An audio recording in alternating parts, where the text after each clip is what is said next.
Poop. What's going down, man? What's going on? You know what? I feel weird without the headphones today. It is kind of crazy without the headphones. It's all new today, right? We're doing a whole new format. Everything's new. Everything's in a different control. We're just letting the world take over right now. Okay, all right. So yeah, let's talk about the new format. Well, the new format, you got me, K. Pook the Mayor. If you guys don't know, I was on the first show of the LOUDLABS show, and I just came back from a little stint. And thanks to the great President Obama. Little stint? What are you talking about, little stint? I just a stint time, but now... We call that a bit. A little bit. You did a little bit. Did a little bit, but now I'm here. Yeah. And I'm having a good time right now, And so today is the actual day I got out 9 months ago. Yeah. And look where I am now. Today's the 9th. 10th. No, today's the 10th. Yeah, right. Got it. And I've been out Congratulations. 9 months, and here I am. Congratulations. Welcome back again. Welcome back again and again and again. And again. So the new format. So you had this idea about, you after being on the show and hanging with us for a bit, after your bit, you had this idea that you wanted to do. You've been, like I said, since you've been out, you've been going out to shows and seeing DJs and getting yourself involved back in the music scene. Yes.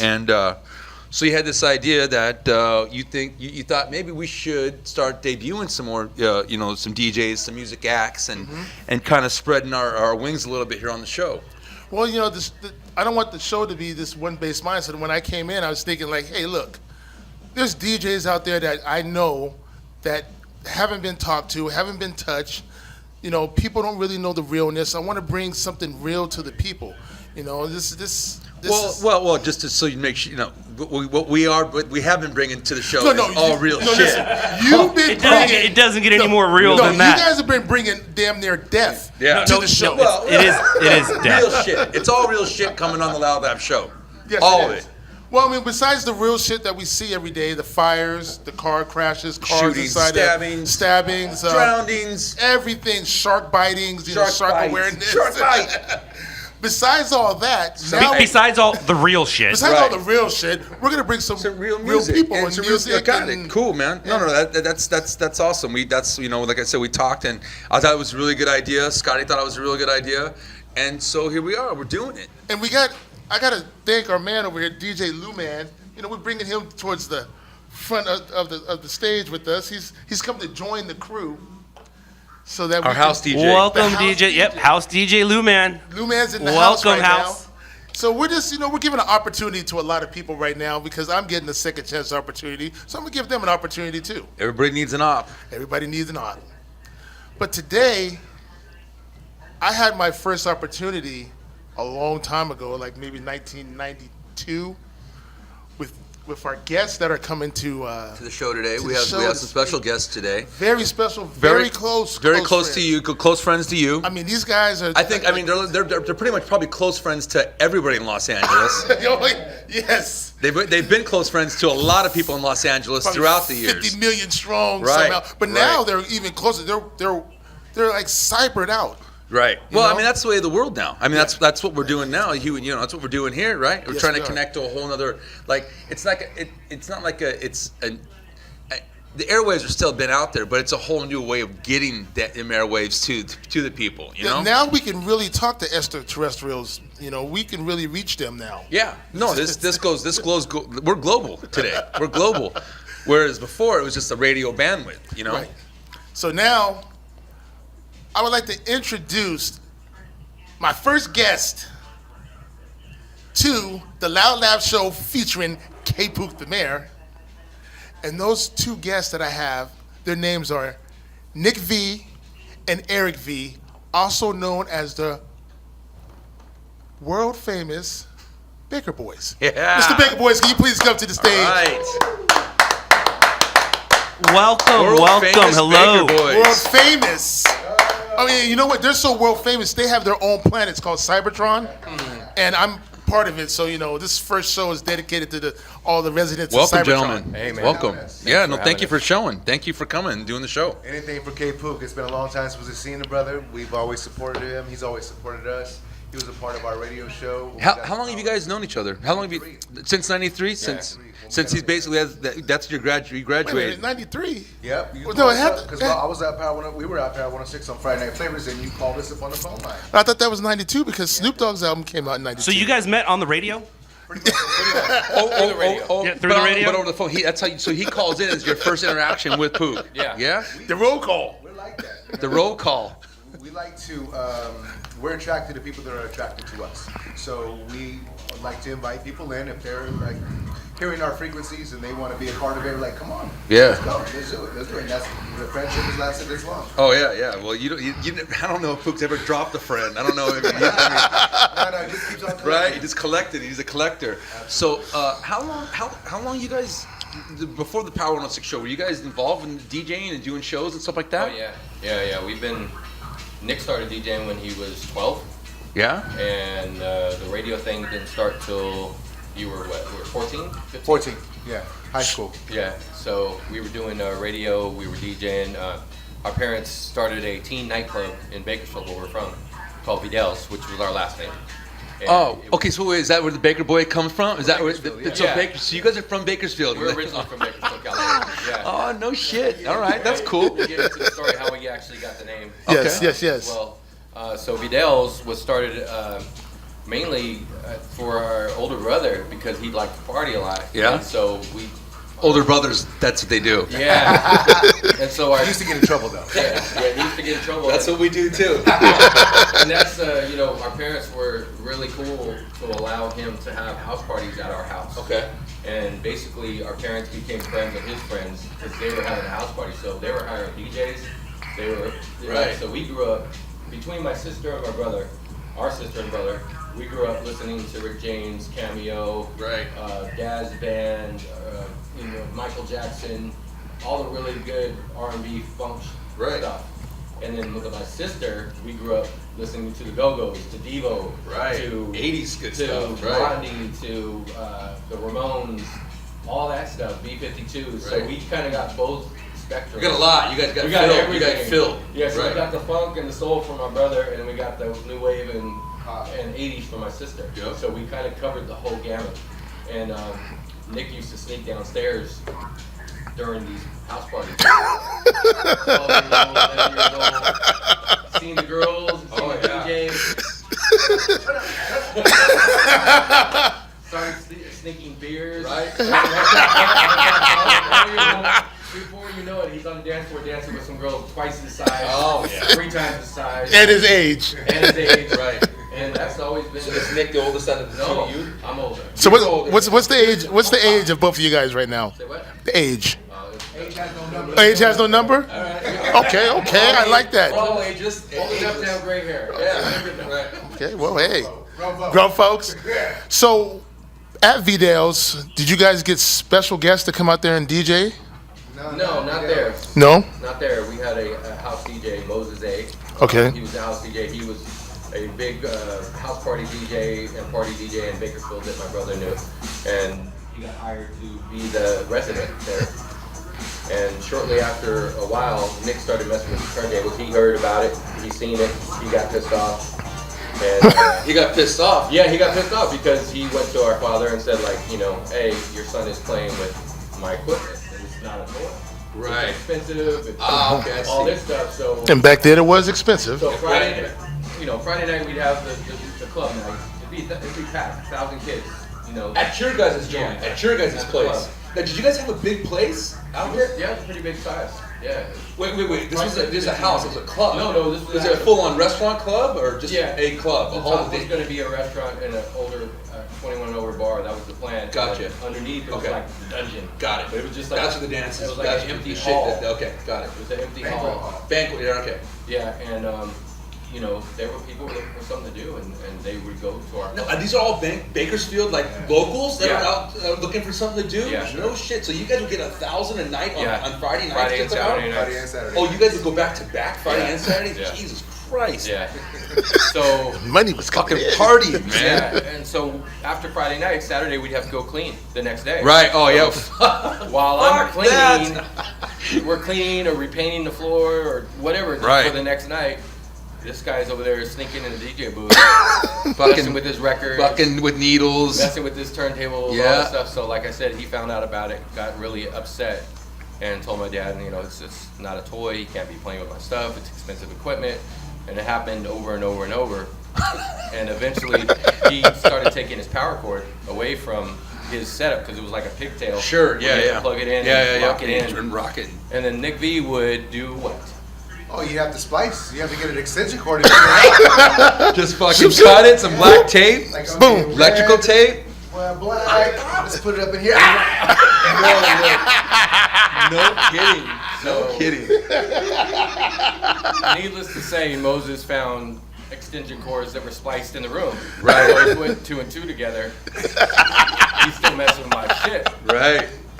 So he went again to my dad and said, hey, he can't be playing with my stuff. He can't do it.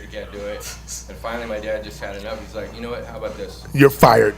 I'm gonna buy him equipment, and he's gonna DJ. And you can split. And you can split. And did that's you how guys? he became But a DJ. did you guys break off the relationship with that Moses? Yeah. You Wow. said, see ya, had to go. I had no idea. I had no idea what I was in for. Right. Wow. So okay. That was the dream. And when I see Right. the DJ and I walked into the room and he's got a girl on each side, he's got a cigarette in his mouth, he's got a drink in it, and there's 1,000 people dancing. I'm like 11. That's what I want. Yeah, that's what I want. That's what I want. I want that right I there. waited till he left and I started trying to figure it out. Right. So I see there was an interest in there. So for me. he became interested. Our dad brought us to LA, bought a whole sound system, some Bose speakers, $400 worth of records, and that's how he started. Wait, did you guys not even have any records of your own at the time? We had Nothing. So you were playing his records also? Yeah. Right. Okay. So why didn't he just take his records home? Because he left the party with a bunch of girls afterwards. Right. He's like, Yeah. I'm out of here. So if he left with all the fucking records, you get fucked. You would have never did what you wanted to do. Right. Just take the records. So His weakness doesn't need the is record. vibrating. Right. But see, that's the thing. Nick didn't even need electricity. Nope. He didn't need equipment. He needed the records more Just than records. anything. That's all that mattered was That's the all records. he needed. And he Records and fucking left those turntables. behind, and he figured everything else out. And then he probably said, "It's my place. Right. It's my daddy's A lot of that place." too. A lot of that too. So Before that happened, he was the light guy. He was the light guy. That was Fog working. juice. So he was the Fog electricity juice. already. Yeah, he, Don't drink that shit. It's poisonous. he was doing that, and then once he got to be the DJ, I got promoted to the light guy. Ah. Okay. And then I remember one time he was talking crap at 12 years old. He's like, "Shut up, light man." Yes. Shit talking. And a little bit after that, I asked him to help teach me. Right. Wait, you asked I Nick? asked him, and he said no. Well, Of course, you're gonna keep because you know how keep hard his crap. he got electrocuted. He got yelled Right. at. You're gonna go through growing pains. You can't just get taught. I went through all the crap that I needed to get to my position, and this guy wants to jump in. I'm like, no. He wouldn't teach me, so I had to teach myself. So when did you teach yourself? When Nick wasn't paying attention? No, I mean, it was our equipment, so we would just play, whenever I had time or whatever, and then I taught myself how to DJ, and then another friend of ours in Bakersfield actually told us the correct way how to mix. Well, and who's that? Who's that? Sidney Perry. Sydney, His a name is guy named Sidney Perry? Yeah, Sid Perry. He was a DJ there, and he told us, before we weren't counting bars or on the 1 or on the 2 or how to bring in records. Like certain records start, boom, pop. So he would teach us exactly how to start. To like jump if it in. starts with a clap, you're gonna start with the clap, and it goes cat, boom. Then on the 1 is the kick. Right. So and then how to count bars and how to count hooks and know when to go out of a record and transition in and out. So he taught us the correct. I mean, we knew how to mix on beat, but it wasn't technically on. Sure. I mean, there's always Yeah. more to the craft you can learn. Yeah. Right. So he really taught us a lot with just that one lesson. So you were counting BPMs in your head. Yeah, you Yeah. had to. There was Back no other then, way to do it. always. Yeah, we didn't And have- remember back then, those vinyls used to put the number of the BPMs. Yeah, some of that them were did. on there. Yeah. Not all of them, but enough of them would, especially the disco ones. The disco Yeah. ones definitely Yeah. put the numbers on there so you can know what to spin. So during that time, did you guys? If I'm not mistaken, you guys used to listen to K-Day. Did K-Day come out there? Sid Perry introduced us to K-Day. Yep. He used to bring tapes, cassettes to what they were doing on K-Day, on the Mixmaster show or the live from their skating rinks and Yeah, stuff. so the Skateland and, Yeah. and World on Wheels. And we heard that, and we are like, well, what are they playing? And how are they playing it like that? Right. So we kind of just lost our heads when we heard that. So who was the first K-Day mix master that you guys actually enjoyed and listened to? Tony G. Has to be Tony G and Tony Julio. G, Julio G. They had the best style. Even if there was other DJs on, their styles just stood apart. They stood out. I mean, there was other great DJs there, you know, from Joe Cooley to M-Walk to all those other guys. Ralph M. Ralph M, of course. Shout out to Ralph M. But Tony and Julio always stood out. Right. You know, they had a specific style. So we ended up, I don't even know how we actually contacted them or got a hold of them. We found out that they had a record store. And Yeah. we bum rushed a record store in El Monte. That's right. What was his name? So when you guys, Spin, let me ask you, when you guys used to buy your records, did you buy them in Bakersfield? Or did you We had to come come- all the way no, down we had to to come LA? up- We had to come to LA to buy Like records. Norwalk Exodus. Records Exodus or- Records. Exodus was That a was big our spot for go-to us. spot until we found out about other Tony's. prime cuts Prime Cuts, yeah. in Hollywood or Santa Monica. What about, do you guys ever used to go to Yuri's Records by any chance? in No. Southgate? No, we didn't know a whole lot. So we worked with what we had until Tony introduced us to other things. And he had a record store too, so we started going to him. And then that's what we just formed. I guess we cultivated that relationship with them. And we started driving down. Our parents used to drive us down. And then at one point, we had another nightclub, another VDL's Part 2. And that's when we had a relationship with Tony. And we invited him down to Bakersfield to come and play at our club. Yeah. That's when we paid him to come down there so we can like scheme on what he was doing. Right, just scheming. Yeah, we were learning. Great scheming. Every time we had him there, we were watching and just absorbing everything he does. Okay. Because, you know, his style and what he did, he was just so clean and precise with everything. It was He a lot did of it so smoothly back there. Man, he it's- didn't even know. the guy, I mean, I literally consider him like Yoda, like no Yeah, for real. bull. No shit. Like that Still. dude's like, Is he still around? yeah, he's Oh, still yeah. around Yeah. and he's still dope as where's shit. He, where does he? He don't do his thing DJ at? anywhere here and there, but he produces. Yeah, he produces music and he works a lot with like Scoop DeVille, and obviously he introduced us to Kid Frost. Kid Frost. And that goes to the name the Baker Boys, how the Baker Boys came out to be. There was a writer named MCALT who was writing for Mellow Frost. Menace and Kid Frost and all that stuff, and he used to come to Bakersfield to work on beats because we were producing and stuff. Okay. And then we would come to LA and we would stay at his house when we were out here.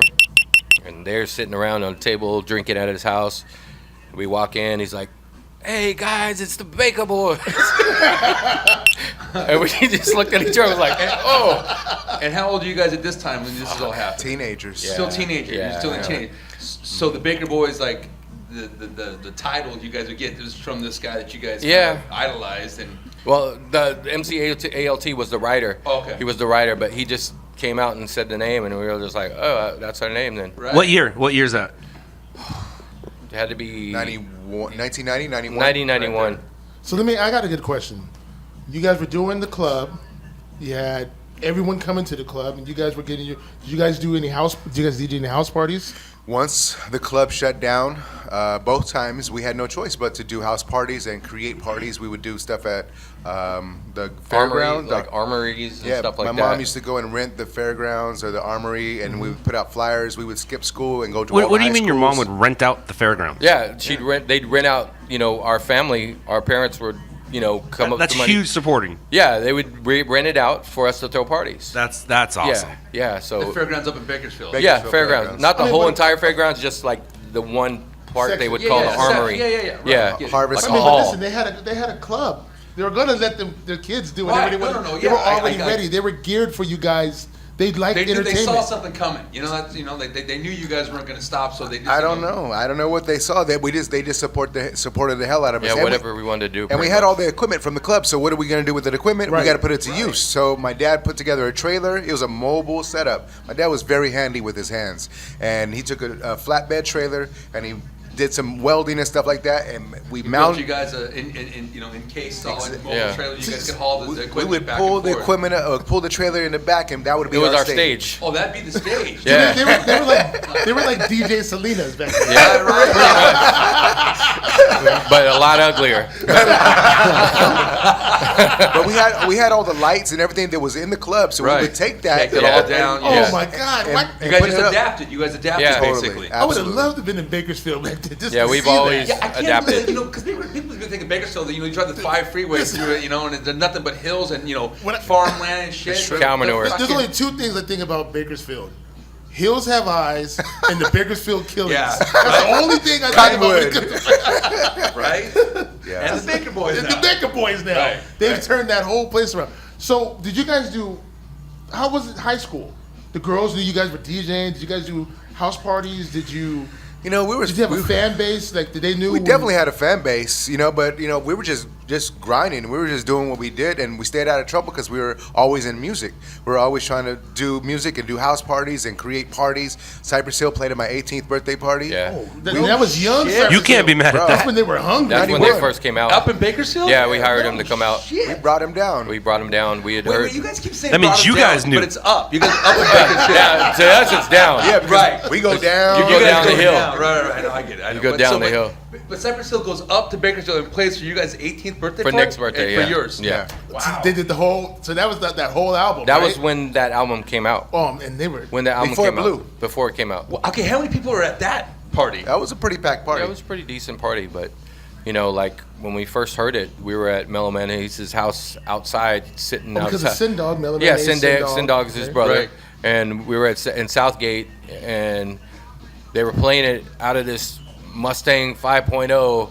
They were playing. We're like, what the hell is that? Like, what is that? Who is that? It was like, who is that? Oh, Right. that was that's my brother's group, Cypress Hill, and we had never heard anything like that. Boy, Was that the real one, the Funky Phil one at Yeah, that the time? first Or- album. Was that Yeah. already? Was that like on a? It was a demo. mixtape, or was it like That was the demo of it. Demo Yeah, tape demo you guys tape. were listening to. It was the wasn't even demo. Pressed, No. pressed yet. Okay. No, I don't even think they were signed at the time. At that point, No shit. They were signed to what, RAL at the time? Rough House. Rough House. which Yeah. was Columbia. Yeah, it was Columbia. Columbia.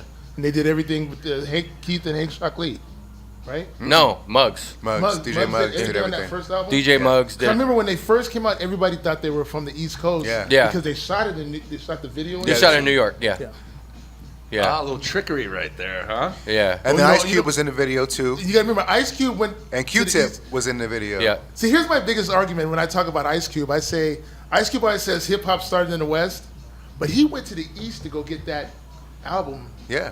done. Yeah. Well, yeah, but I mean, because the two top And he- producers at the time And was he needed those. it East was Coast Dre producers. and the Bomb Squad. The Bomb Squad. And he couldn't work with Dre. Obviously, they had their fallout. Right, So right. he went to the Bomb Squad, and that album is still Classic. one of my top 5 It's albums of all time. It's actually an album that you can start from one. Is that America's Most Most Wanted. Wanted? Right. Yeah.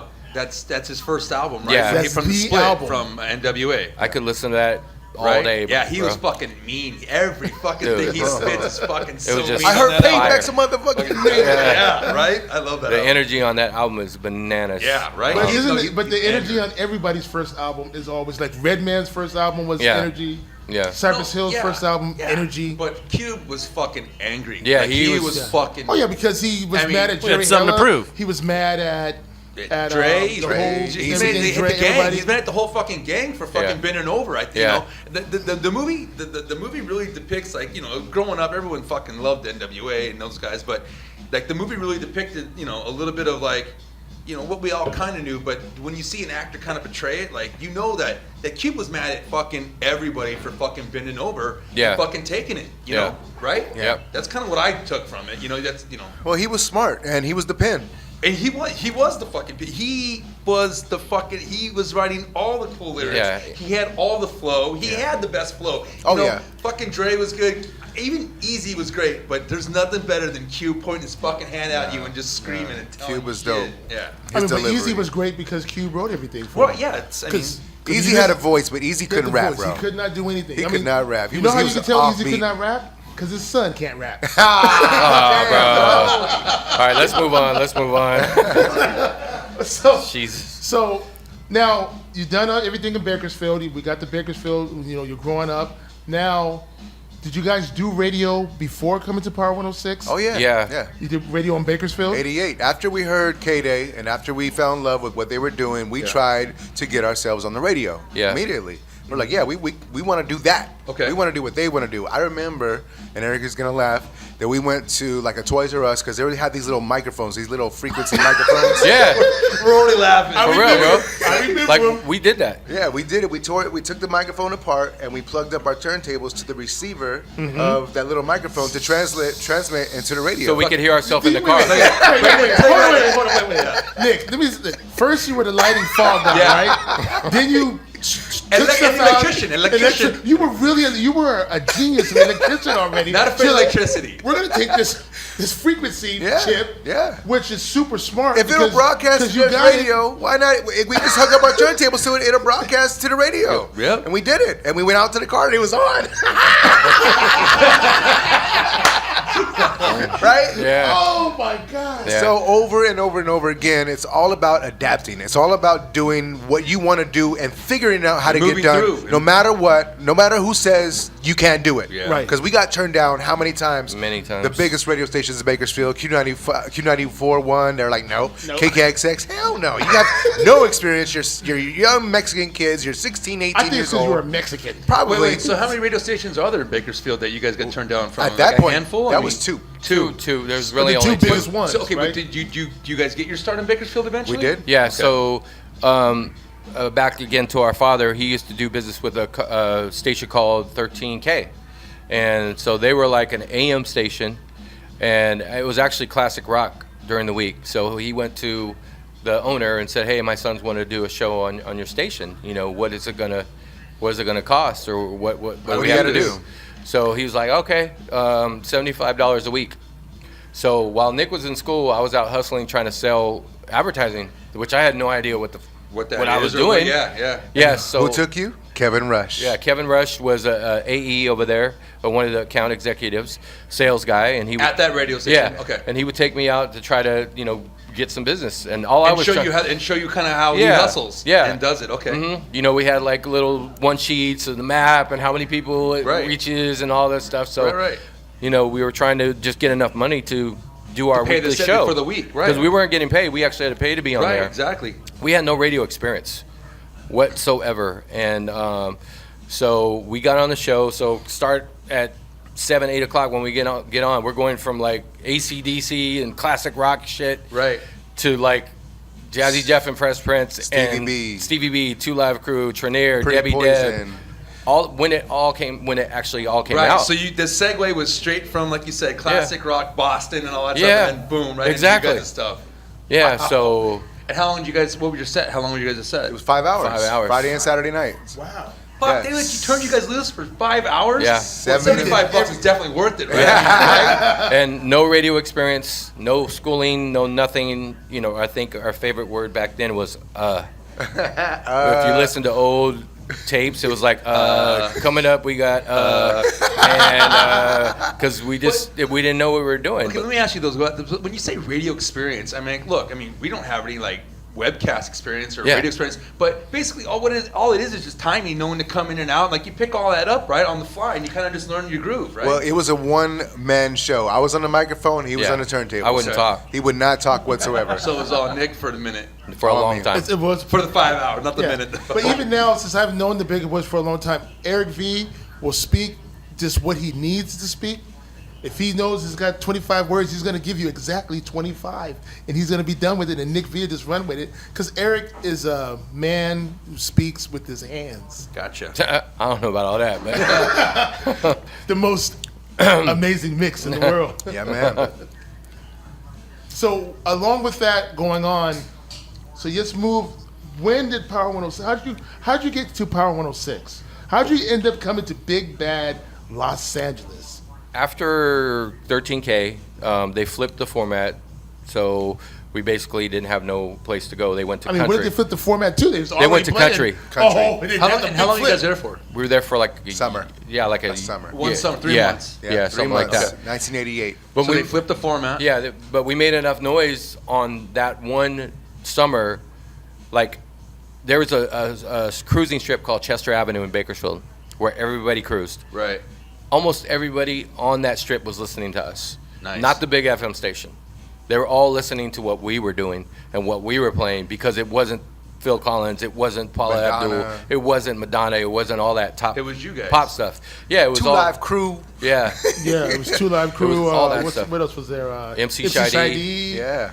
So we made enough noise in there, and then the local radio stations started playing what we were playing. Ah. They started playing Will to Power and Okay. other stuff that they weren't even touching. So they started. They would like bring in We other- influenced right, what they- their DJs what that they they- already had on the station were picking up what you guys are doing, Yeah. and they were emulating what you guys were playing. Trying to, yeah. All right. Yeah. Trying to, right? And so we went to them after we got let go there. We went to them and say, hey, we want to come do a show, and they shot it down. Again. Again. There was a guy there. He shot it down, and a couple months later, Nick started DJing for Lighter Shade of Brown, and we were doing a show in Bakersfield at BC, Bakersfield College. And our dad met the program director there, who was the new program director for that station that shot us down. Yeah. And he's like, hey, those are my sons. They do a mixed show and they do radio and this and that. And after being shot down, the guy met me. He's like, hey, I want to talk to you. Here's my card. Call me. And I'm like, whatever. Like, you're not. Like, I already got shot down from the state. I'm not going for that. I'm not falling for this again. Right. So, but I ended up calling him. And he ended up putting us on, finally, on that station.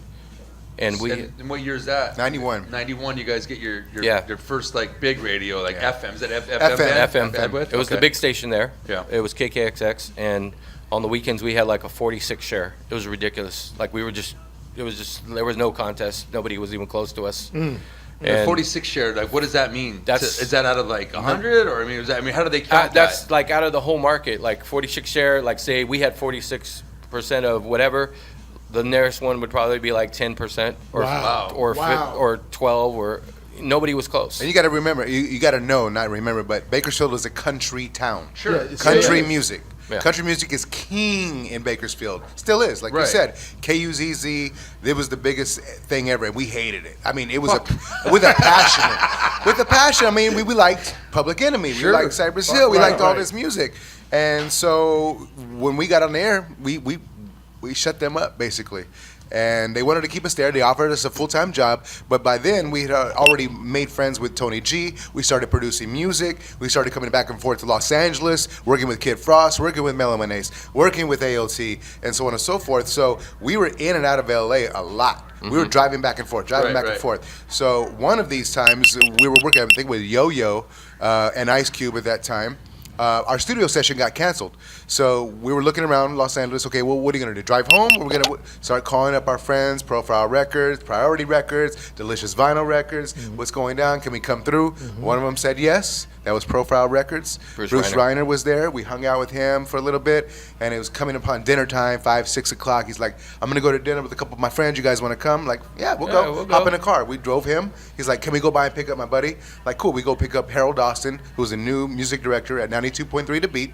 And then we went and met Dave Morales, who was the midday guy at Power 106. So we all went to dinner at this one place. So we had The Beat, we had Power 106, and Baker Boys, and Bruce Reiner. No shit. Just sat down and we were eating, they're drinking, they start singing La La Bamba, Bamba. they're drunk as hell. La Bamba. Yeah, that's what they were Mexican singing. restaurant. Yeah, it was this place called Antonio's on Melrose. Okay. And so Nick slams the Dude, table. that place is awesome. You know that place? Yeah. Yeah, No, it's the Snake Pit's across the street. Yeah. But Oh, okay, that yeah, place is they have some. Yeah. Guys, No, that place is awesome. It's the one where the father, Yep, the father owns the whole thing, but the dad pretty much he runs the restaurant and his son runs the bar. Yeah. And his son has pictures of him in rock and roll history, where his dad has pictures of him and Hollywood history. Yeah. It's a great place. It's Melrose and Gardner. Melrose and Gardner. Yeah. So we're at Antonio's and Nick slams the table. He's like, this time next year, we're going to be working at Power 106.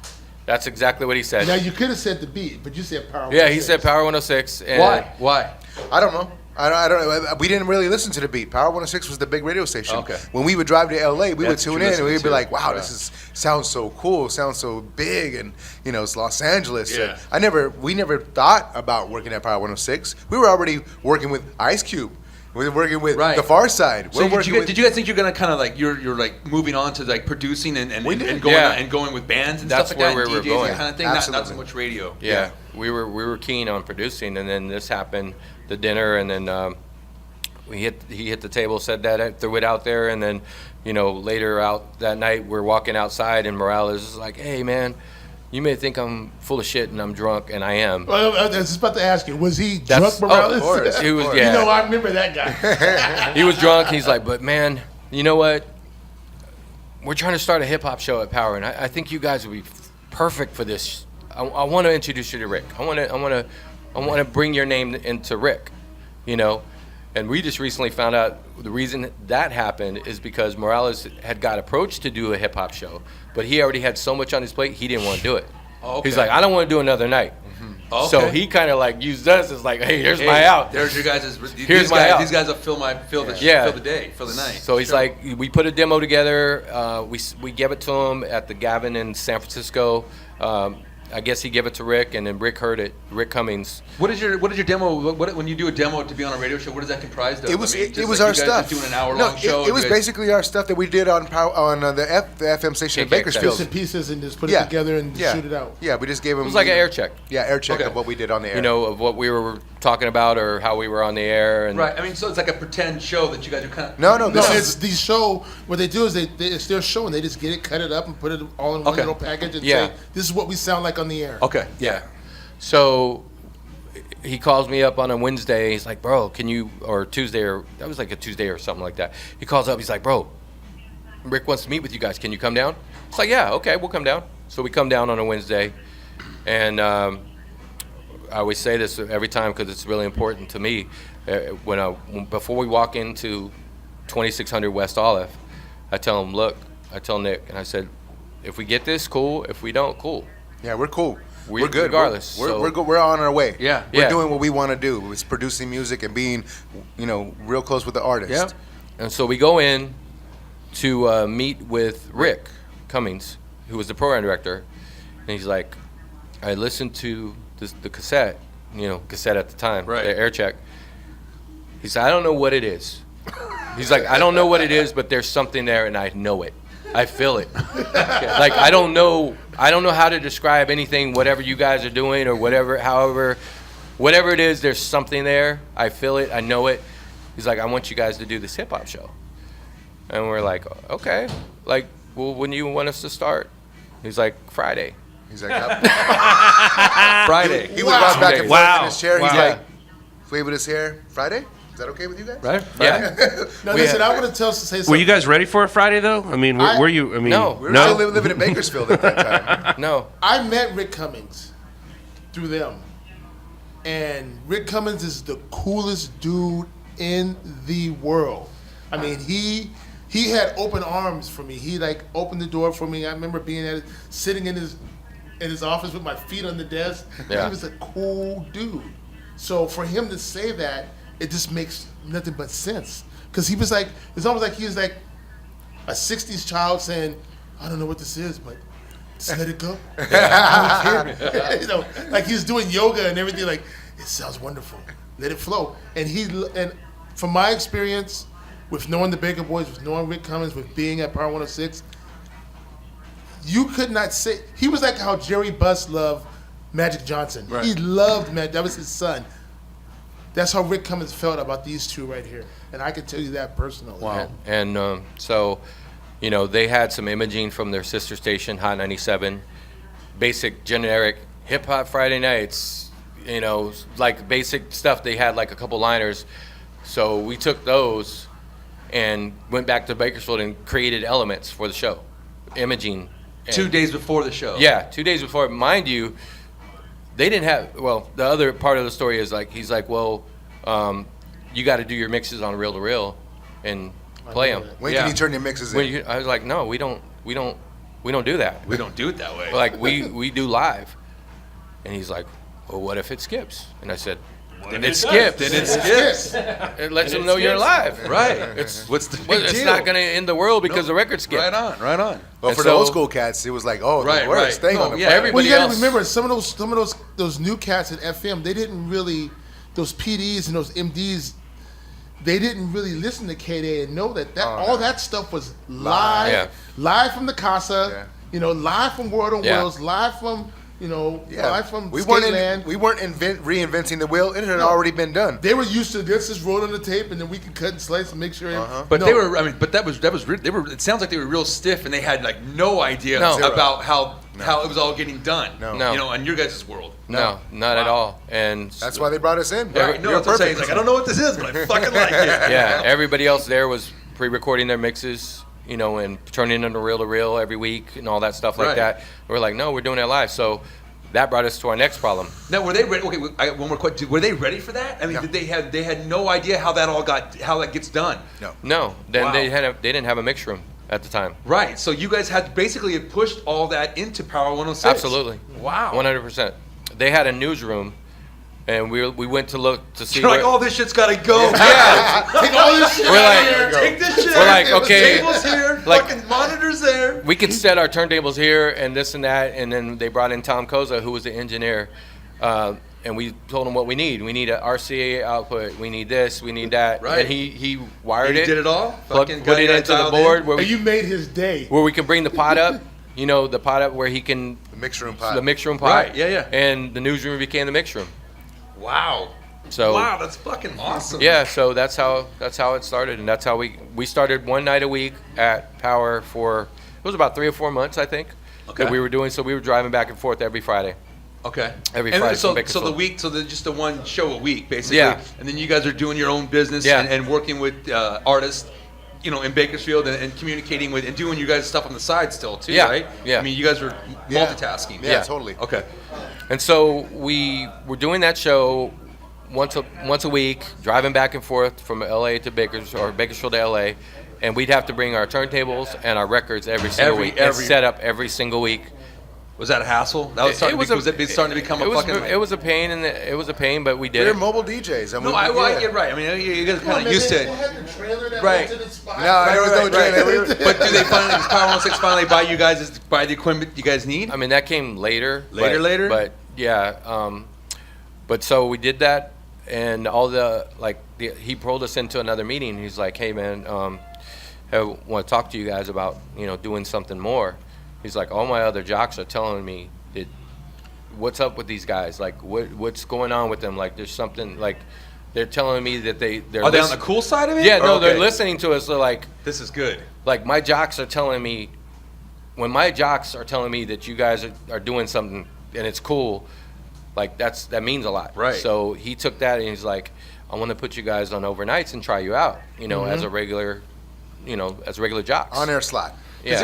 With that said, does it get kind of chippy in the DJ world? Like you guys, is it like are people like is there a lot of animosity between like DJs and like jealousy and shit like that? Like I said, because it can Look, seem like those positions at stations like that do hard to- not come easy. right. So that's what I'm Okay, saying. listen, So now, let me just say something because I remember there's some things that I remember because I was a fan before I became their friend, and We're friends? there used to be no, we're not friends, we're family. I know, but there I know. used to be like Joe Cervantes Joseph Boomer. Boomer. and Boomer. Yeah. because the Boomer was there. Yep. and there was someone else that was there at a time. Lozano on the Lozano loose. was there. George McFly. So when you guys started coming, these old heads that were there, when the Baker Boys came, in the beginning they were safe because they were just doing their thing. They're Yeah. still Friday doing, nights. They're still doing Friday. They only had Friday night. but that's what I'm But- asking. but Like it's I starting to remember- get like, hey, these guys are like, who the fuck are They're these starting to move guys? up. Hey, I remember, and I'll never forget this. I was sitting down. I was sitting in my house and I was listening to you guys. And one day you guys had to do your Friday night, and you had to somehow you had to do a Monday morning because someone didn't come in, so you had to cover We had to fill somebody's in. shift. You had to fill in somebody's shift. And that morning, when they filled in someone's shift, these guys got more phone calls, more everything than the guy who was running Monday morning at that time. Was it Frank? Lozano. It was Lozano in the morning. Yeah. And Jay when Thomas had just left. You guys had just Jay covered them. Thomas. Jay Wow. That's a- Wow. We're giving you some history right now, people. And if you live in LA, Wow. you're getting history. And I never forget when I listened to you guys in the morning, and I was just like, because you guys did an overnight and went in, and I'm like, oh my God. And right there was the beginning. Yeah. Was the crack of the egg, where you're like, Yeah. because everybody loved the energy. They didn't realize that you guys already did 6 or whatever hours. Yeah, before. yeah. Overnight. We're doing midnight to 6 in the morning. That was an overnight shift. And then we had to stay there a little bit longer because the morning From show 6 guy to was 12. All there. live. You're doing midnight to 6 in the morning live. I remember that show. Wow. Not in the mix. We were doing like regular Talk just breaks. Yeah, like regular this, talk yeah. breaks. No mix show, nothing like that. We were Gotcha. playing the radio station's music, and we would just do in And between chop it talk up in breaks. between Yeah. sets. Yeah, and so they, after doing successful overnights for a little bit, he wanted us to move us into late nights, which was like 10 to 1 in the morning. Okay. We did that for a little while. That didn't last long. Eventually, he moved us into the night show. And then when he did that, he's like, you guys got to come up with something special. You got to come up with like a benchmark. You're going up against Poor Man at K-Rock, and he's number one with the bullet. yes. Yeah, Nobody Love can touch Lines. him. Love Lines, Nobody right, can touch okay. Love Line at that point. If you guys come up with something, I'm going to put you guys in night. So we came up with the roll call. We figured it out. Like, this is what we're going to be doing. We're rapping back and forth on the phone line with people. And that thing took off. We killed Poor Man. It didn't take us from the time we walked into the door at Power 106 to 8 months down. We were on the morning show. Yeah, in 8 months. 8 months. It took us. It's from the time you guys got the roll call show. No. From the time we walked walked into the in. radio Oh, station. to the radio station. Yeah. So 8 From months weekends, In. So from it's weekends all the to- overnights, all that stuff. is From in one eight- night a week. From 1 night a week. From 2 Friday- hours. 8 months goes Went- by, and you guys are now getting the morning Went show. Fridays, overnights, nights, mornings in 8 months. Fuck, you guys are fast. Now listen, LA. If you guys don't understand, at that point in time, Friday Night Flavors was going up against Power One. I mean, against the Beats, Sway and Tex. No, it was before Sway and Tech. It was only the only shows that were out there was Mike Nardone. Mike Nardone. Mike Nardone, Mike yeah, M, Mike Nardone and from- M's. M's. Yeah, I remember. King M's. And you guys, but that Friday Night Flavors was so incredible because whatever you did not hear, anything that was underground, if you liked hip hop, you were tuning in. Like, you didn't even go out on Friday night. Yeah, you were in until they were done. I stayed and listened to Friday night until. I was the next generation. Look at Lou Man's even giving his little pieces. Because of them two dudes, I mean, I couldn't even go out. I was too young. I would stay home, and I know that was it. Like, what these dudes were doing right there, that was it. And that's what inspired me to do, man. You guys. Thank you. So wait, I mean, we're gonna jump off the subject for a quick. Lou Man, let me ask you a question. When you heard the Baker Boys, come on over here. When you heard the Baker Boys, So you can take mine. when you heard the Baker Yeah. Boys back then at that time, how did they influence you? Well, they influenced me in such a way where I knew what they were doing on the radio is exactly what I envisioned the way you play music and records. And this was before a laptop, before any of this. So to me, what they were doing, the fact they would be there every Friday doing what they did, and it influenced me. I mean, the music that they were playing was stuff you wouldn't really hear at LA at the time, at least for me, because you guys really were bringing like new stuff in, like what they say, underground hip hop, LA, and all that. But you guys did the Friday Night Flavors, and then you would have people call up and freestyle, and then you would bring up artists like Corrupt or when Snoop Dogg came in or Nate Dogg, and that to me influenced me, man. Like, it influenced me so much where I used to sit by myself with a boombox, connect like my headphones, and be like, yo, this is Lou Man right here on the stage, and I'm gonna play this right now for you guys. And then boom, press the button, and like boom, and like that was like me on my own time. And then I hear them, and it's like, dude, like that's exactly what like I would mimic them. But what really changed it one time, man, I lived in Hollywood, and I was walking on Yucca and Wilcox with my parents, and there's this spot on Wilcox and Yucca. It's called the Playboy Liquor Store, but there was a club right there. And so we just picked up some tacos from the Yucca market, and we're like going back home, and I already knew what's up. I think it was like the weekend, and I see a big old pound of 6 of us. I'm like, oh man, my parents are like, whatever. And then I see these two dudes come out the bus, man, and to me, everything turned into slow motion. Like, I was like, whoa, like, that's damn. And I was like, what's up? Like, everything just like time lapsed into slow motion, man. And like, I saw them walking out the bus, and you know when they put the videos and like they're coming out the tour bus, like slow motion, like that was them, man. And like like I got starstruck, man. I was young, and I was like, yo, that's them, the Baker Boys, dude. And you'd see them on the billboards, you hear them on the radio, man. You see them producing for like Volume 10 and doing stuff with like Alcoholics and like all the groups out here, you know, for that time. Yeah. And that made me the little beast I am. So thank you, Nick, being there. That's awesome. That's fucking DJ great Lou, story. man. DJ Lou, You know, that's an awesome story. my world, That's man. awesome. When I saw you guys and like, I felt like, man, and then I always told Doll, I was like, yo, man, I seen him like when I was this young. I seen him. And to chill with you guys and actually have you guys that, you know, you've guys been out the radio, it's a total honor for me, man. Sometimes Appreciate like, it. you know, I'm lost for words, man, but y'all, when you guys see me spin, it's to shine through them. Like they shine through me, you know. So and I'm very honored. you see the parallel between me and Eric listening and hearing K-Day and Tony G and Julio G and us trying to emulate them, and then turn around and inspire it back, a whole new generation of people that trying to emulate us. Right. Yeah, and that was me and like a couple of other cats, man. But definitely for sure, me and like anybody who knows me from way back then will know. Will be like, yo, that dude, he was the one, and like you guys influenced me. So hearing y'all on Power 106, man, do what you did, man, and still seeing you all do out there, do your thing, like the way you do. You guys never stop, never quit, and you always pushing the limits, and that's how I know it could be done. Thank y'all, man. Absolutely. You're very Thanks, welcome. DJ Lou. Thanks, man.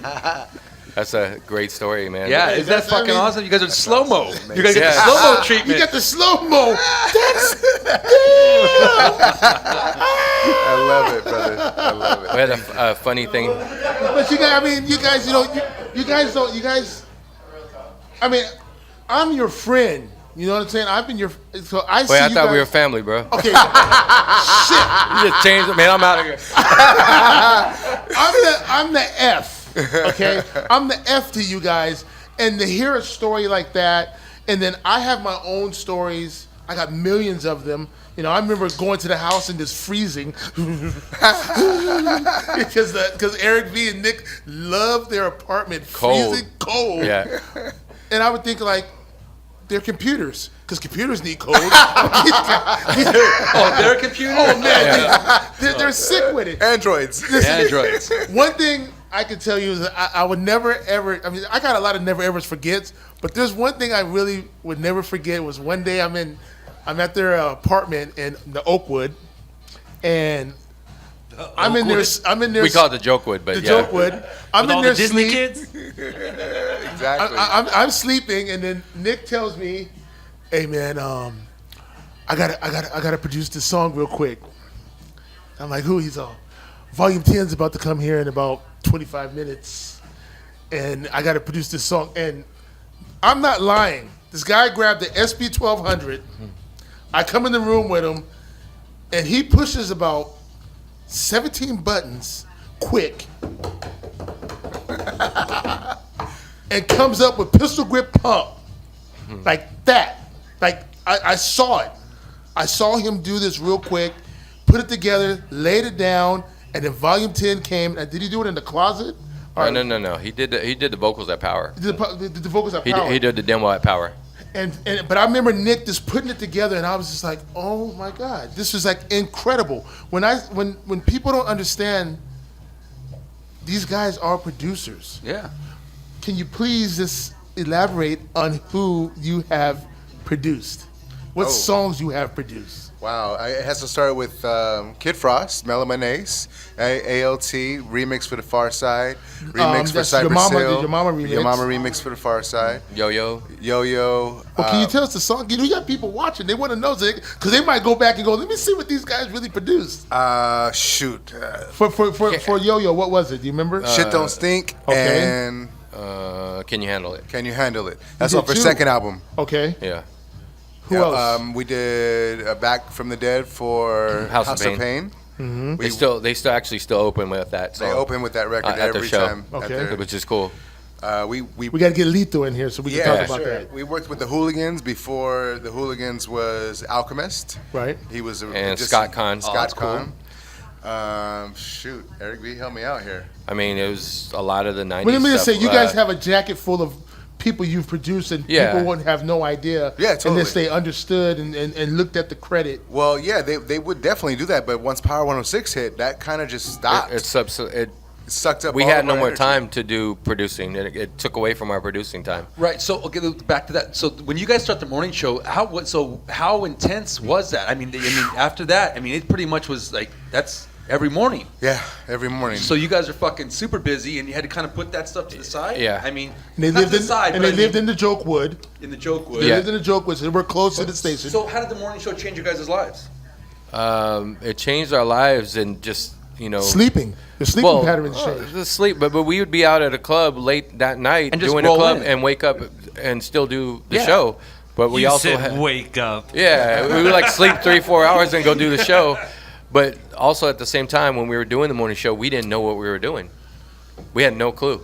I mean, We had no clue. I mean, right. I mean, when you say join the club. when you say that, it doesn't seem like you guys. I mean, you guys are confident motherfuckers. You guys, handling you guys' business. So I Yeah. mean, it's like when you. I mean, even though I get what you're saying, like you didn't know what you're doing. We don't know what we're doing, but we stand here and we Yeah. look like we know what the fuck we're doing. And But so you that's- guys kind of you roll into it, right? Yeah. And you, right. You We handle adapt. It. You handle it. It's We the way adapt. It You happens. have to adapt. Because you guys sounded fucking pretty pro every morning. I'll tell you that. Every morning they was rolling. Yeah. They did their roll call every morning. They shout out to the schools every morning. They did it's the bakers every morning at the top of the hour. It was the show, and then you brought in my supposed to be future wife, Josefa Salinas. Josefa Salinas, Yeah. and So new man's over there laughing. So yeah, Power put us in the studio. We're like, okay, you got to have a producer, and then you got to have a female. Stretch. Stretch was our producer. Who he still does a podcast. He has I don't know how many podcast shows. Yeah. Like Stretch was 1,000. the best He's man done ever. He 1,000 was shows. hilarious. So yeah, he carried on and went on to produce for different people, Heidi and Frank and all these people. Danny Bonaducci. Danny Bonaducci. He went on to produce for many people throughout the years after he left us. But yeah, they put us in the studio to help direct us and give us some kind of guidelines. Like this time we got to do this, and that's what Stretch. That was Stretch. He was like, okay, coming up, you guys got to do this. At 7:10, we got to do this. Right. And Keep you guys on point. Yeah. but we were very good at executing whatever the radio station needed to do. Absolutely. When we got Powerhouse coming up, okay, coming up with this, we're gonna introduce a new artist who's gonna be performing at Powerhouse, and we'd have the countdown, the sound effects, and everything like that, and we'd make it like it was the biggest thing on the planet. Did you guys ever feel like in that environment? Did you guys ever feel like when you're in that corporate, that world of like always like promoting the radio station and new artists? Did you guys kind of ever feel like fuck? I wish we had more time for the music. Do you guys ever start to feel that? No, No. there was a lot of music being Not played. really, because we really played a lot of music Right. in general. Whenever we're on any of our shows, it's always been music intense. Right. It hasn't always been like talk intense where we're gonna take a 20-minute break just to talk. Right. Okay. Like yeah, so we've kept it like that, and it was fun though. I mean, it was fun. Back then, it was a family environment. It was like, we would invite Rick to hip hop parties, and he'd show up. He was a 50-year-old guy in a Def Jam jacket, white guy that stands out out of nowhere. Right. I mean, he's like this tall. Right. We coined him Buckshot Shorty. And Yep. we called him Buckshot Shorty from Black Moon, so that was our nickname for him. So we call him Buckshot. Every time we see him, we still call him Buckshot. That was Doyle? No. No, Rick Cummings. Rick Cummings. Rick. Whatever happened to Doyle? Doyle left. He went into other businesses, and I just talked to Doyle the other day, so I hit him up because we're working on a Baker Boys documentary. So we're gonna have him tell his story, because when Rick told him he was gonna put us in the morning show, Doyle just like pretty much shit in his pants. Really? He's like, What? he basically said like, how the fuck am I gonna sell this? How are we gonna sell that? Like, how are we supposed to sell this? Well, okay. So then, yeah. Because they didn't know. They didn't know. Ratings. Right, But that's here's- what I'm saying. but But here's you the had the listeners. I mean, your kids were fucking just like piling. And to be honest with you guys, I mean, I was more of the rock and roll and like more of a punk rock listener. But every now and then, as my listening taste grew, I'd slide over to Power 106. Yeah. And you guys were funny. You guys would Thank chop you. it up every morning. And every now and then, like I said, that's where I kind of started to kind of grow and get more into like my hip hop and Right. listen to like different bands and different all kinds of different things. Yeah. I thought it was me, Todd. No, I'm honestly. Well, I mean, listen, you weren't on the radio. I mean, I wasn't sliding down to listen to K-Pook. I was the walking radio station. What I know. the K-Pook? Don't you understand? What I'm saying is that you guys' show was fucking hilarious. Thanks, you guys is entertaining. And what are you guys doing now? Do you guys do a radio show now? We have a new show. Oh, yeah? We have a new show. It's on the Dash radio app. Every night we call a show called Live from Cybertron, and it's basically what Friday Night Flavors was back then, but now. Okay. So it's like it's different. 2.0, whatever. Yeah, the it's like upgrade? we're 2.0. playing a lot of world music. Some moombahton, some trap, some deep house, some new disco. Like everything that we can't play on our regular radio shows, we play on that show. Why can't you play it on the regular? Because radio. Formatics. Oh, okay. It's not being worked by a record label. It's not Right, being right. pushed. That's what I was going to say with DJ Lou. Like, you guys kind of like that heavy rotation shit. You guys brought that underground sound and Yeah. said, let's put that heavy rotation stuff on a side real Yeah. quick, and let's play some new stuff that the people haven't heard. We're- and that's we're- what you guys are still doing. We're exposing people to new music, new artists, Right. New and, DJs. and people that have new movements. There's a bunch of new movements going absolutely. on with music always, constantly. So Well, we're besides promoting that Dash Radio, go ahead and tell everybody how they can hear you on your weekly shows? How did they get a hold of you? Well, the syndicated mix shows, that's on different radio stations across the country. In Bakersfield, you can hear us on Saturday night. In Ventura, you can hear us on Friday night, I Yep. think. Every city is different that we're in. We're on about 65 radio markets in America 65. and about 5 outside of America. China, we're on in Africa. Africa. Yeah, we got 2 shows. We got a pop show, which is like all the very big pop, Justin Bieber stuff. Then we got the hip hop show, which is all like the Future and the Drake and all that stuff. So that's the regular, straight coat, by the book radio shows. The Cybertron show is like, wow, take that shirt off, unloosen that let's shit, loosen it up. turn it up, spark it up, let's turn up. Right. So what do you guys do the Straight Lay show? Where do you guys produce? Where do you guys do that show out of? I mix at home. He mixes at home. Okay. Mix at home, and Nick mixes at the station. So you at guys, Dash. so do you guys rarely go to a station, or you guys mainly Every just night. every night? You're still at a station. Yeah. Well, okay. Yeah, we're at Dash every night. Okay. Just give the time on when that radio station is right now. 8 p.m. Pacific, 11 p.m. Eastern Standard Time on the channel Loud. That's the Dash Dash Radio. Radio app. Radio app. iOS. 'Cause a lot of people ask me, and I go, they're on Dash Radio, but they got to go Dash download Radio the app. Yeah, go download the app in your iOS store or your Android store. Yeah, they have It's it for available. It's for free. You can tune in and you can hear us. No And commercials. there's no commercials. 0 commercials. Wow. Zero. And is it roll 24 hours with you guys and other DJs? Yeah, there's other people on there Okay. as well, but it's I was basically. gonna say, music damn, that and- fucking. Because You there's guys, a- I thought you moved that's a it lot to of 24 hour fucking Now, show. when you go to the Dash app, there's a lot of different stations that are Okay, on you there. can plug in and get But you into. gotta pick the Loud station at 8 o'clock, and that's the way you hear Yeah. the Baker Boys. Got it. And then Alright. and then they cuss like a sailor like us on here, and they talk about they have OJ. OJ, OP. You know, I was gonna ask you to bring OJ too, just because Oh. they can all see all 3 of you guys. You know, Yeah. but OJ, she's one of a kind. Well, I got a question. Do you guys obviously? I mean, I know what the answer is with this, but with terrestrial radio and the way it used to be running, and compared to how we can do radio now, and just kind of like you said, Nick, like spark it up, be free, loosen up a little bit, and turn it up. Do you like this format way better than terrestrial? Music wise, yes. Support wise, no, because you're kind of on your own. You Right. can't. You don't have a team behind you. When we were at Power, we had promotional items, we had billboards, we had this, Parties, powerhouses. Yeah, we had lots of big ass stuff. bus. we had a Funny lot of ass, stuff. yeah. And Speaking this- of billboards, Slow you motion. guys have the best billboard ever. 2 you guys sitting on a toilet, 2 fat Mexicans sitting on a toilet, yeah, and it was all over LA. And at a time, what people don't seem to understand is like when Power 106. What year was that? 94 when you guys had the Yeah, about billboards. 93, 94. 93, 94. You had the billboards, and Power 106 at that time they were really catering to the Hispanic community, but they didn't go down south. They kept it up. They kept it up a little higher. And then they started reaching down to Southgate and started coming down to Downey. It's all about the hot zips. This is hitting the hot zones of where everybody was, where the clientele was. Yeah. And Hot zips. the hot zips. I love that, one. right? So within that, those Baker Boy billboards were everywhere. Yeah. They were you guys. Like I would see them and be like, I know those guys. I actually work with those guys right now. Sitting on the toilet, and then there was. yeah.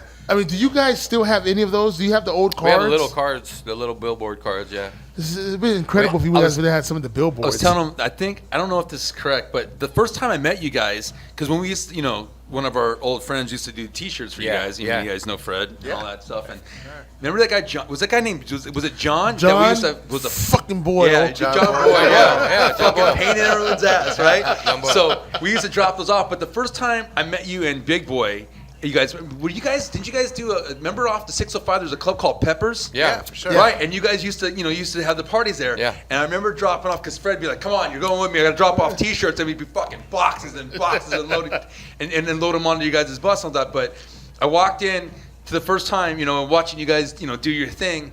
And then I also saw Big Boy for the first time. I'm like, motherfucker, that guy's 500 fucking pounds. And now he's like 100 pounds, right? Yeah. You guys still talk to Big Boy? Every once in a while. Now, we haven't talked to him since he got his new gig. Yeah. Last time I talked to him, he was still at Power 106. Yeah. He hasn't called me. No. No. Nah. Call us, He's- Big Boy. He's kind of got the. He don't need us anymore. Yeah. He's good. So let me ask you a question. I got a question I want to ask. I kind of have my own reference of how I think what happened. Okay, and I know it's been years now, and now you just told me that Power 106 is getting sold. Or something Yeah, they crazy got like sold that. yesterday. They got sold. So Breaking news it's on the breaking LOUDLABS news. show. Power 106 has been sold. So the question I want to ask, because a lot of people don't know, because I was there. There would be no Big Boy on the radio if it wasn't for the Baker No. Boys. Nope. Zero. Because as I do recall, whenever you guys had a choice, when you guys would take your breaks and take vacations or got your whatever you wanted to do, and then the circumstance that you had with Power 106, you guys had a choice of who you wanted to cover your spot. Not really. No. Not really. No. But how did Big Boy was able to get? Because I know Big Boy was always there, and you guys, whenever you guys would leave, you guys, hey, Big Boy, come Big cover. Boy wouldn't leave us alone. That's how. I know. I remember. He kept on bothering the So shit yeah, out of so me. let him tell us. So how does I how does should've Big just Boy bothered slide? the shit How out does of Big you. Boy slide into his slot? He used to call us up on Friday Night Flavors every Friday night and tell us to play Pistol Grip Pump. Yes. Will you please play Pistol Grip Pump again? Because he had a sound system in his car, and they would love the way it sounded in the car. So he would keep on bothering us, and then eventually I probably invited him up. That's how I to the came. radio show, and him and Fuzzy, and we already knew Fuzzy because Fuzzy was like a record promoter. He used to promote records for Wild Pitch Records and other various record labels. So they were best friends. Fuzzy and Big were always best friends, and I didn't even know Big Boy was the bodyguard for the Far Side at that time. And that's when had I no idea. came. That's the first time you ever met me, person to person, was when I came to the station with Big Boy and Fuzzy, because the Far Side were my friends. Oh, okay. And then me and my boy Freddie, we came to talk about our T-shirts. Yep. And I came with the Far Side because they were my boys, and that's how I first met Big Boy, and I met Fuzzy, and we all just came in a caravan and just Yep. came to the station. Yeah. Okay, so Big Boy's he's not a professional DJ or a disc jockey or anything like that. He's a bodyguard He's at a the time. bodyguard. Okay. He was a Bodyguard. bodyguard. Yeah. Okay, so go on. How does he slide into his Like Power I 106 said, slot? he just kept on bothering us. And eventually invited him up to the radio show. I used to put him on the air when you call, because I'm always looking for phone calls. I'm looking for content. Yeah, content, To put on right, the I hear air. you. So that was his first taste of getting on the air. So once you taste that, it's like, oh shit, these guys are cool. You know what I mean? I might be able to go up there, slide up there. He did. I met him. He was big as fuck. He was always funny. Yeah. You know, he had a And remember, huge he had his radio. personality. He had a phone line that you used to call to find out what was going on. Oh, throughout okay. LA. I forgot about that, but yeah. And then he used to sell me phones. He used to sell me brick phones. Sell me. Like the original cell phone. Give me $100, you can call the Yeah. world for $100. Oh, no Yeah, shit. that was a scheme. He had credit Back- cards. yeah. He had the brick phones, and I didn't want to pay. It was expensive for cellular phones Sure. back then. I was like, okay, I'll slide you $250, and you give me a phone. It lasts for how long it lasts, and I have Right. to call you back so I can get another one. Then you sell it to some like guy, like a sailor as an anchor, right? It would just go out. It would just go out. So he would, re-up the phones, what have you. Bricks. So we had that relationship going on. And then eventually I think him and Fuzzy stepped to me about doing a segment on my show called This Be It or Frisbee It. And I invited him up to do that. And then he would bring a record and we would take votes on the air for it. Right. And then Rick Cummings he was listening to everything we did on the Yeah. air. He's like, who's that guy you have in there? Oh, that's Big Boy, blah, blah. I want to meet him. Okay, so he starts to Introduce talk him. with him, and then one thing leads to another, That's and pretty he much kind of it. gets him foot in the door because of you guys. Absolutely. And He owes everything to me. everything. Everything. You don't get past the door unless somebody lets you into the door. Sure, and you guys opened. But the hardest thing to do in any business is to get your foot in the door. What you do after that is up to you. Yeah. Right. You know what I mean? So that's what happened. Nice. I take all credit. Well, there you have it. That if you didn't know, Now you know. motherfucking know. right? That's cool. Okay, you know what I'm saying? Ask him. He won't deny it. Right? No. Yeah. I hope he wouldn't. Like I said, that's like you said, Nick. That's how you got to hand off every now and then. You got to, whether you take it or you don't, or you miss your opportunity, but don't ever deny that someone helped you out, and gave you your shot. No, here's how I feel. Everything happens for a reason, and if I was placed in that position, and not so much Eric. Eric V's always very closed. He don't like to let a lot of people into our circle at all. Sure. Right. And I I hear understand that. why. Yeah. After all the things that we've been through, in our career. Absolutely. He likes mashed potatoes with no butter. And he likes pizza, but he hates cheese, but he loves pizza. All right. Good to know. Regardless, it's like if I've been placed in a position of power to where I'm being used as a conduit for somebody else and somebody else's family. You see what he said? Electronic again. Yeah, He's- the electrician. God, you should have been an electrician, man. If I'm being used as a conduit for somebody else to change their lives or to change thousands of other people's lives Right. based upon what they do, what I'm able to provide, then so be it. Because that's their success is my success. Even though I'm not collecting checks the way DJ Vice did, because we helped show him the way Man, so and so I did. was just talking about DJ So Vice. it doesn't matter if I'm collecting checks. Their success is my success because I was there to help Sure. put them and slide You them count, into yeah, position. you definitely count that. They That's made, yeah. so that's it. And I continue to do that. I don't, this is what I'm here for. Nice. I really appreciate that, Nick. You just laid it out the way it's supposed to be. I'm glad you said that. I've always had my opinion about the whole situation.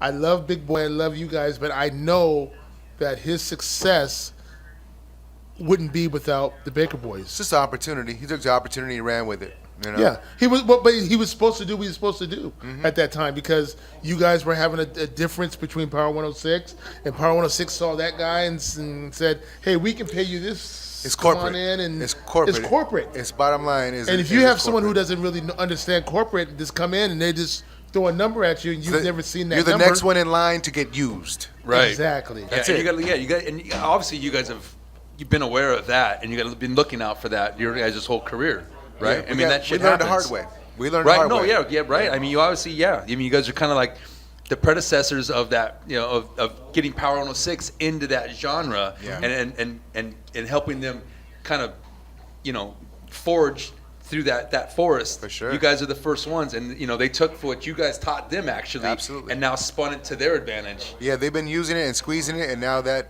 turnip You is guys dried up. you even helped Tito. We brought Tito in. I remember waking up in the morning, going to the show, and seeing Tito cleaning, him and his family cleaning the Taking out Power trash. 106 and everything. And we used to laugh at him and bring him in, and because it was a joke. And then didn't he get hired by one of the Mexican stations? No. He never did. No. He Power 106 Yeah. is the only thing he did. Well, I mean, I think he did something at K-Day for a brief moment. And That's that was it. That was it. Yeah. I mean, he just got a little bit of extra money. I never forget when he did get some money. He had that big belt. Remember when he bought that big belt? We were gone by the man, time he bought, got there. He bought this big old belt because he had some money now. He's like, got the. But the fact that you guys opened your arms and opened your say, hey, you know what we got, you got, and I really appreciate that, and I appreciate everything that you've done for me, and situations that I could have took advantage of. But what's funny is I appreciate your friendship and your familyness more than you advancing me. Dollars don't mean nothing to me. I'd rather have your familyness than anything else. And that's just a personal for me because I don't, I'm going to do what I got to do. Thank you. You know? But if you have a check for me, let me know. Hey, now listen. Now here's checks, boo. Right those, now Write here's them checks now if the Loud Labs K-Fook, Loud Labs teacher K-Fook, the mayor works. I got a PayPal. And you gonna get yours, because I'll be like, yo, man, back in the day I used to sing this song. It's the Baker boys in the morning, Yeah. And I tell them, hey, you know what? I got to give them some money for letting me sing in the morning back in the day. But I really appreciate you guys. Thank you, brother. So much. My mother loves you guys so much. You guys are her other sons. Yeah. And all my friends. And one thing, what was funny, this is a story that I remember Nick told me this long time ago. Nick used to come, believe it or not, Nick used to come to Downey, California and come hang out with me. And one time Nick told me, I said, Nick, we're going to go to this club. We're going to go to this house party and hang out. And Nick was like, oh, this is all perfect because you're the superstar, not me, because this is your city. And I'm bringing him to the city, but he'll just sit back. Whose party was that? I Which can't one? remember. I mean, Shoot, which yeah. one? Which one? Nick been to the 562. Matter of fact, I got the 562 motivation on it right now representing.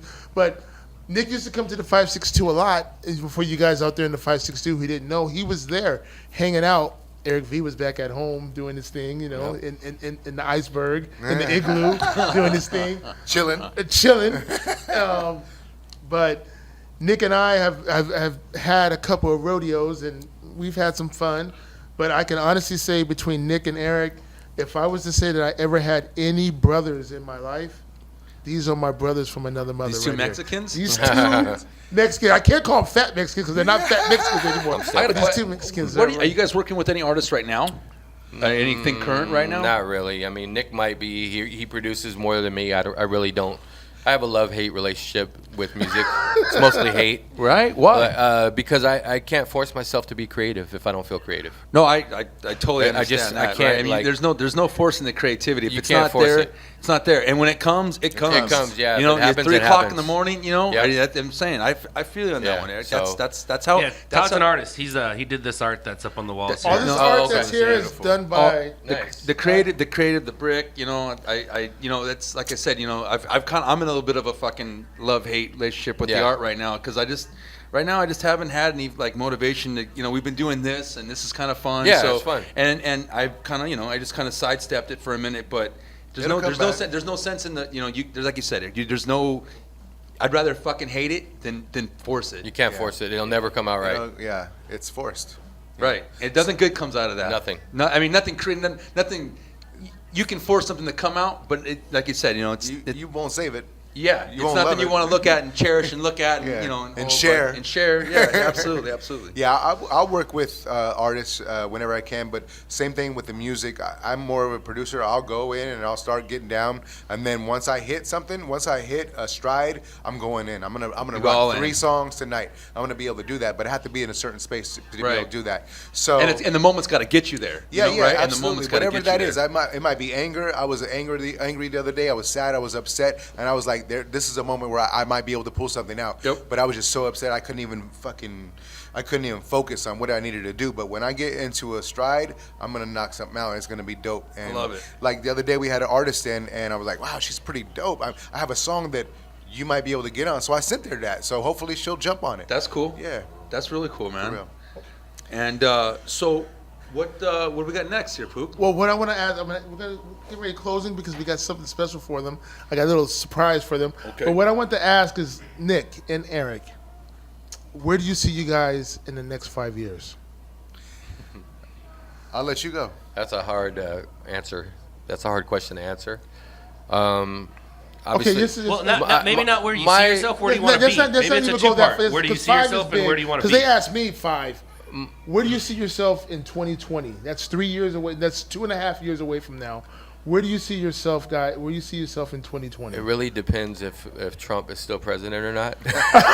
Because Well, right now he's We might really, be blown he's up. really fucking up right Yeah, now. yeah, he's in a little bit of a fucking rock He's- and a hard spot right now. I mean, Firing people. He the hasn't guy been just there fired the 20 FBI years. guy that was doing Come the on, man. investigation in the Russian. See, now he's hacking just making stuff. himself look worse. But So anyway, we don't know where we're going to be in 2020, but my goals are different than Nick's goals. We have different goals. Like for me, I would love to be back on radio, and I think we deserve to be back on radio. Okay. And there's still nobody out there That's that doing can what do you it. did. No, not doing what we did. Can do how we do. okay, Nobody sounds like us. all right. After we left, they tried multiple times to copy duos from whoever went after us. Especially at I Power. ain't gonna name no names. Everybody knows who they are. right. But they've So, tried Eric, to you get. want to get back on like morning show or it Friday doesn't night matter. flavors? It don't matter, man. He just wants to get back wanna on get the back. air. I would He- love to be back on the air in LA somewhere personally because I know we can still do this, and I Okay. know And we what can. about I you, know Nick? we're Would relevant. You, would you want to? Do you want to do And that? where are you at, Nick? Where are you at? For me, creating experiences that last a lifetime. I'm into publishing, music writing. Kama Sutra. That's a given with that guy. Enlightenment, you know what I mean? Just a teacher, a leader, a student, you know what I mean? And continuing to grow the next generation. Because I really, truly feel that we have something to share with people that want to learn. And our expertise and what we've acquired throughout these years, there's students out there that want to learn.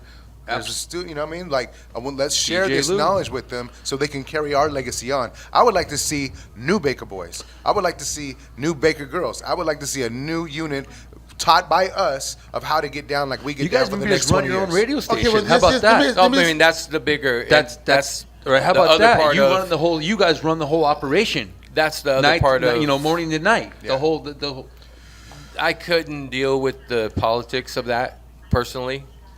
because Well, you get someone to do that. like Eric, you know, it's like there's so much bad stuff, especially yeah. on in LA radio right now. Yep.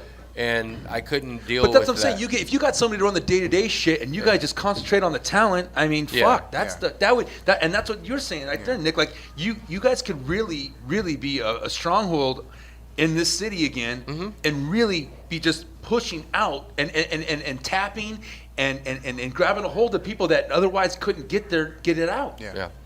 That's So what that's what you guys should be doing. So Nick, how Thank about if the Beat Junkies just made a school for DJs, Yeah. which is incredible. I'm Yes. glad that they've done what really, they've done. really. We're gonna get the Beat Junkies in here sooner or later, and I'm down to help you guys with this situation. Why don't we make We need some real teachers, though. make a school? Some real teachers. I love it. Just Hold on, wait. just Can heads I- up. This man's Wait, taught wait, me hold a on, lot. wait. This Can man's I taught get the me a camera lot. right here? Fuck. So No, you're right. Can we get it? Yeah, what Baker about Boys just doing a University. school BU. just to teach the kids that want to The get art. on radio, Yep. the art of being on radio, Being dope. the art of being this dope. Being like you dope. said, what would be more doper than female Baker boys? Yeah. The Baker girls. Baker babes. I mean, just girls. The Baker babies. Yeah. But why can't we get some girls? Because what I'm doing right now myself, I have an event that I do every last month of Sundays, and it's at this place called Blipsy's Bar. And I don't get a lot of people that show up, but what I look for is only female DJs to host, to start the show, to have a time. And the funniest thing about the female DJs, what I've learned from the time I've been doing this is, I say, look, I see all the people that they have on their Instagram and stuff, but they're so scared that they don't want to invite them to come watch them spin. Why? Because they're just kind of scared that they're. So I have a platform for all female DJs to do their thing, because ain't no one else doing what I'm doing, you know. Ain't no one saying, hey, I want all female DJs. I'm gonna give you 2 hours. Do what you want to do. Spin whatever you want to spin. This is your place. Do it. Yeah. There's nobody else doing that, and I'm trying to do that for them. But it's funny because they don't want to tell It anybody. sounds like you're just trying to get some digits. No, I don't want any digits. No, I don't want any digits. What I want is Fuck you, I fuck want the to digits. show that there are female DJs Well, out yeah, there of course. that can do I'm the same saying. thing that You can almost males get are doing. digits. And look better at it. Yeah. Yeah, exactly. And look better. Because the males are going to come Yeah. if the females are DJing, So, and they're going to bring their friends. Imagine somebody that is as qualified or as skilled as my brother Eric, but is hot and sexy. Come on, that's Yeah. beautiful. Let's do this. But listen, let's get to I've this. seen. Okay, now we're gonna touch this one more thing before I have a little surprise for you. Female DJs that are at these events, that are doing all these big events, that are doing these digital DJing, Yeah. and they're dancing and showing their body Yeah, yeah. and waving out their titties and doing everything. That's and not they're- DJing. And they're just pushing a button. That's not DJing. What That's do you- showing off. That's modeling. That's What called do you modeling with feel- headphones on. That's not DJing. Car models with pushing buttons. Nah, That's not DJing. that's not skill. That's not skill. That's Take showing my you're question. sexy. well, so I had a question. Okay, go ahead. I don't. You guys don't have to answer it if you don't want to, and it's probably not the right thing to say. But what do you think of all these white kids that learn how to press buttons and make a lot of money at it? Congratulations. I mean, I wish I would have known. Right? I wish Nobody I hate- knew the same nobody shit. to be hating. That's a great answer, man. But I mean, there's been a swarm oh yeah. of button pushers that got really good at it. Yep. Really good at it. Yep. Not only are they good at pushing buttons, but they're also good at business, and they're also good at promotion. They're also spade tight on the digital game, and that's what it takes. It's really you're faking it, but if you have the new generation is especially Right. the millennials are on point with all of the digital Social media, platforms. digital So you really platforms. don't really have to know how to DJ. You have to know how to promote And that's- socialize. That's And what's yeah, happened. Once Serato became available, everybody's a DJ. Who's not a Everybody's DJ a in this DJ. room? Really? One. One. You know what I mean? So it's like, Two. yeah, there's two. what do you feel about DJ Livia? The kids are dope. See, and I was just telling Scott today, I said, you know what? I'm from the old school. My uncle used to take me to Licorice Pizza, used to take Yeah. me to Big Ben's, used to take me to Warehouse, used to take me to Tower Records, used to take me to Music Plus. You know, I went to all those record stores, and he taught me how to go to a record box and go, you'll feel it. it's gonna call your name. You know what I mean? You know what I'm That's saying? You just funny. like you're going through thousands of records. I remember I used to go to Licorice Pizza, and Licorice Pizza used to have their crates of records were in wood. Yeah. So you would come with some splint. Yeah. When you had splinters, you know you were digging. digging, So yeah. I'm over here digging for records, and my uncle would always say, "You're gonna feel it because your fingers are gonna stop right where it is, and you're gonna pull That it." was up on by the railroad tracks there off of Lakewood. Exactly. Right? But nowadays, they don't. None of these kids have that.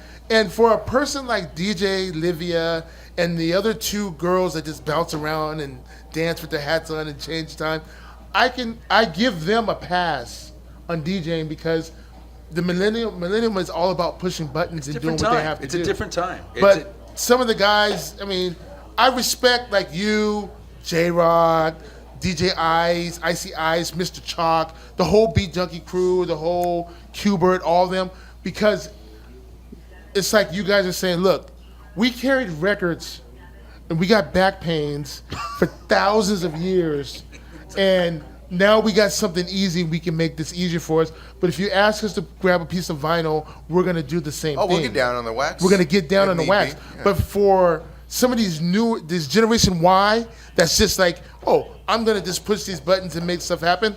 I give them no respect whatsoever.